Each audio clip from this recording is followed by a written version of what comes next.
Україна ніколи не залишить Крим і щодня працюватиме над звільненням півострова з російської окупації. Про це заявив президент України у своєму зверненні до жителів тимчасово окупованих територій.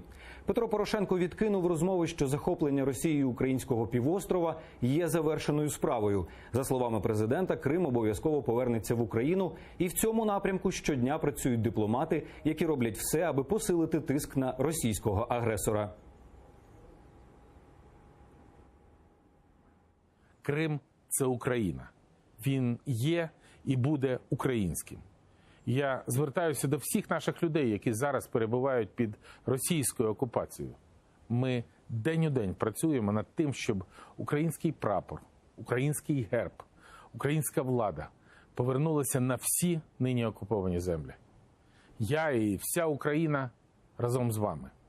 Ми вас ніколи не залишимо. Ніколи і нікому не віддамо.